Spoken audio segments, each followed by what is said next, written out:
ये सीरीज अभी नया है, मैं दावी के साथ कह सकता हूँ आप सभी को बहुत पसंद आएगा। अगर पसंद आता है तो चैनल को सब्सक्राइब करके बेल आइकन को पेश करना और वीडियो को लाइक ज़रूर करना और कमेंट पर ज़रूर बताना कि इसका आगे का एपिसोड चाहिए या फिर नहीं। वैन पहले एक बोरिंग एस ऑफिस वर्कर था जो लिटरली अपनी जिंदगी ऑफिस में ही जीता था और घर सिर्फ सोने के लिए जाता था। लेकिन एक दिन अचानक वो 2 साल के बच्चे के रूप में जागता है और सोचता है मैं कहाँ हूँ। उसे समझ ही नहीं आता कि उसके हाथ इतने छोटे क्यों हैं और वो तुरंत पूरे रूम में भागने लगता है ये देखने के लिए कि वो किस जगह पर है। वो सीधा विंडो के पास जाता है और बाहर जो मिडीवल कासल और सिटी दिखती है उसे देखकर पूरा मेस्मराइज हो जाता है। तभी अचानक उसकी मेड टिल भागते हुए आती है ये सोचकर कि वैन बिना पैराशूट के विंडो से स्काई डाइव करने वाला है।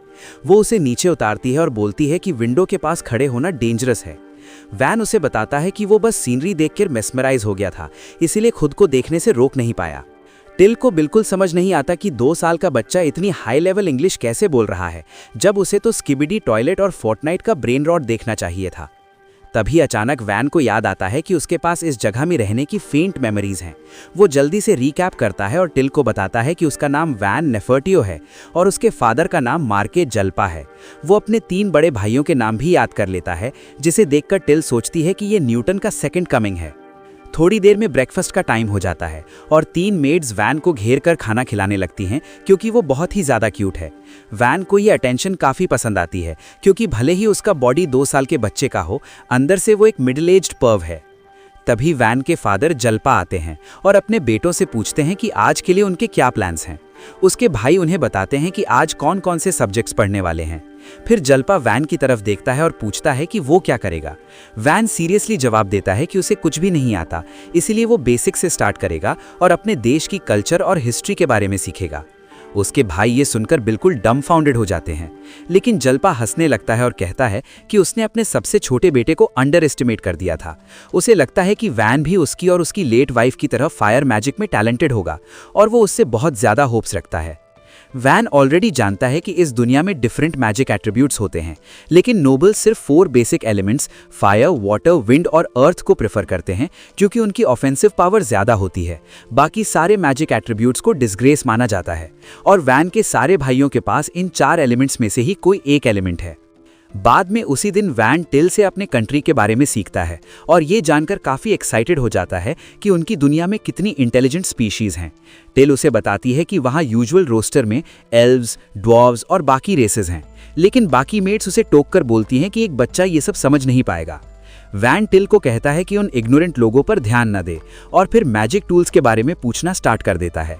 टिल उसे मैजिक क्रिस्टल्स और रॉक्स के बारे में बताती है जो मैजिक स्टोर कर सकते हैं और जिनसे मैजिक टूल्स मैन्युफैक्चर किए जाते हैं। जब वैन अभी सिर्फ बेसिक्स ही सीख रहा होता है, तब ओल्ड बट स्ट्रिक्ट बटलर एस्पार्टा उसके सामने बुक्स का एक बंच रख देता है और कहता है कि प्रॉपर एजुकेशन शुरू करने से पहले ये देखना जरूरी है कि वैन को पहले से कितना आता है।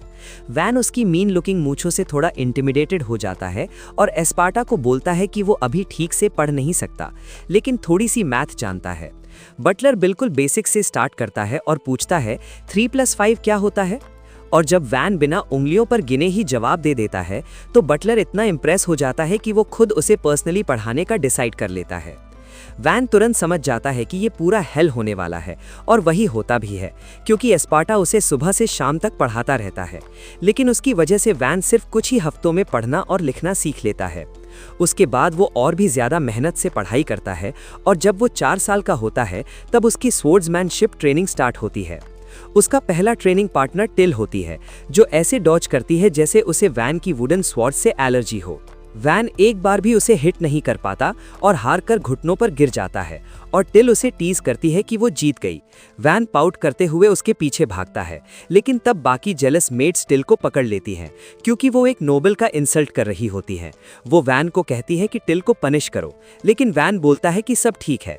लेकिन मेट्स बिल्कुल जिद्दी होती हैं और इंसिस्ट करती हैं कि वैन टिल को पनिश करे, तो वैन बस उसके फोरहेड पर एक फ्लिक मारता है और बोलता है कि जस्टिस सर्व्ड।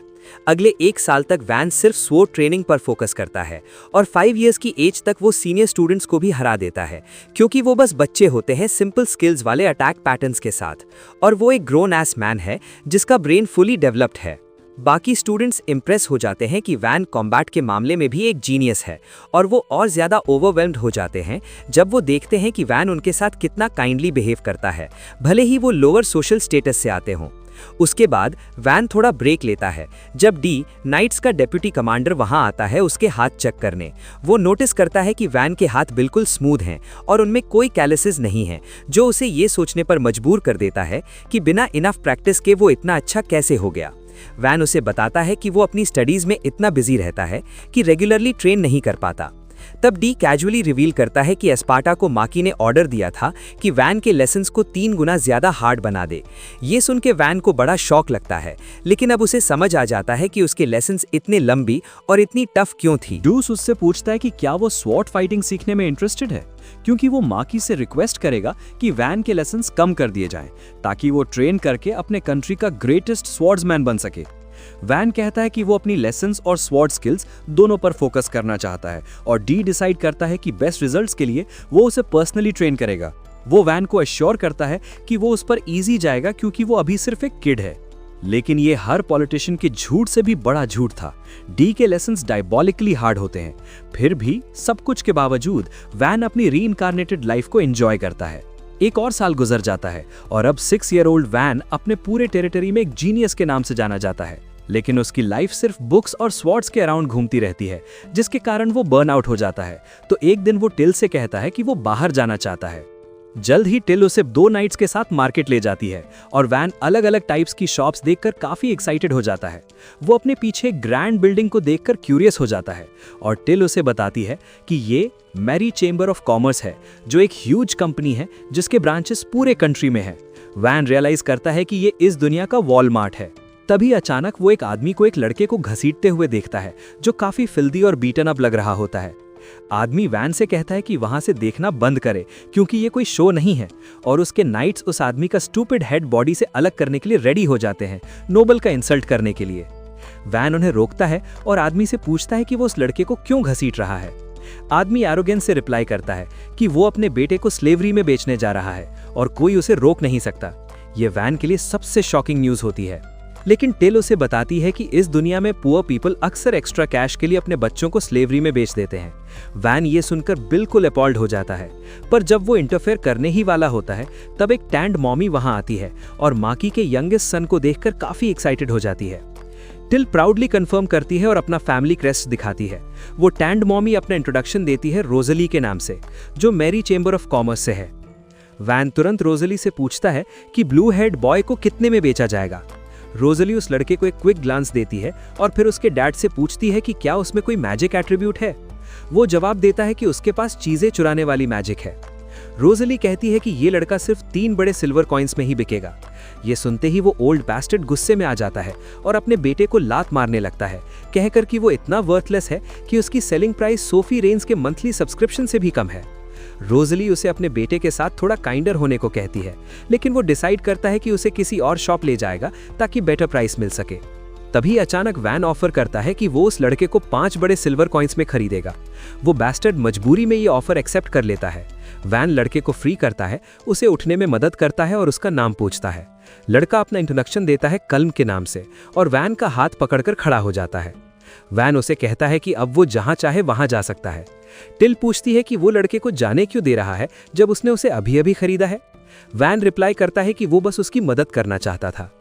फिर उसे पता चलता है कि कल्म के पास जाने के लिए कोई जगह नहीं है, तो वो डिसाइड करता है कि उसे मैंशन ले जाएगा। नाइट्स वैन को बताते हैं कि नॉर्मली वो अननोन ऑरिजिन्स के लड़के को मैंशन नहीं ले जा सकता और उसे स्लेव के रूप में लेना पड़ेगा। मॉडर्न वर्ल्ड से आने वाला और स्लेवरी से नफरत करने वाला वैन ये सुनकर हर्ट हो जाता है, लेकिन जब कल्म इसके लिए ओके होता है तो वो ये आइडिया फॉलो कर लेता है। रोजली बीच में इंटरप्ट करती है और कहती है कि उससे पहले स्लेव कॉन्ट्रैक्ट फाइनलाइज करना पड़ेगा। वो दोनों लड़कों को अपने हाथ पकड़ने को कहती है और एक स्पेल यूज करके कॉन्ट्रैक्ट स्पेल कास्ट करती है, जिससे कल्म के हाथ के पीछे एक टैटू बन जाता है जो शो करता है कि वो अब वैन की सर्विस करता है। इसके बाद वैन कल्म को मैंशन ले जाता है और वो जल्द ही एक टैलेंटेड और लॉयल सर्वेंट बन जाता है। एक दिन कल्म वैन को बताने आता है कि डी उसे ढूंढ रहा है। वैन उसे एक कुकी देता है ताकि वो झूठ बोले कि वैन यहाँ नहीं है। कल्म ब्राइब ले लेता है और कहता है कि डी ऑलरेडी जानता है कि वैन यहीं है, लेकिन वैन उसे बोलता है कि कोई स्टोरी बना लेना अगर जरूरत पड़े। तब वैन नोटिस करता है कि कल्म ने वो ग्लव्स नहीं पहने जो उसने उसे खरीद कर दिए थे। कल्म डिक्लेयर करता है कि वो अपना टैटू दुनिया को दिखाना चाहता है क्योंकि ये प्रूफ है कि वो वैन की सर्विस करता है। लेकिन जब वैन कहता है कि वो चाहता था कि कल्म ग्लव्स पहने तो कल्म तुरंत अपना माइंड चेंज कर लेता है। तभी डी डोर नॉक करता है और कल्म बाहर जाकर उसे बताता है कि वैन यहाँ नहीं है। डी कहता है कि एक सर्वेंट ने वैन को अंदर जाते हुए देखा था, लेकिन कल्म कहता है कि वो बंदा दिन के उजाले में हैवी श्रूम्स में रहा होगा। डी को थोड़ा डाउट होता है क्योंकि वो के मुंह के आसपास कुकी के क्रम्स देख लेता है, लेकिन के जल्दी से उन्हें साफ कर देता है और बोलता है कि शायद डी भी श्रूम्स ले रहा है, इसलिए इमेजिनेशन कर रहा है। डी स्लेव बॉय की हिम्मत से इंप्रेस हो जाता है जो अपने मास्टर को बचाने के लिए उससे पलट के जवाब दे रहा था, इसलिए वो डिसाइड करता है कि वैन की जगह इसी लड़के को ट्रेन करेगा। 2 और साल बीत जाते हैं और वैन 8 साल का हो जाता है, मतलब अब उसका अप्रेजल सेरेमनी का टाइम आ गया है।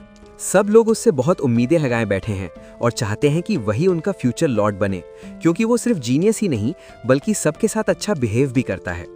उसके फादर को भी पूरा यकीन है कि वैन भी उसकी तरह फायर एलिमेंट मैजिक यूज करेगा। लेकिन जब पता चलता है कि वैन के पास प्रोडक्शन मैजिक का टैलेंट है तो सारी उम्मीदें घिन और डिसअपॉइंटमेंट में बदल जाती हैं।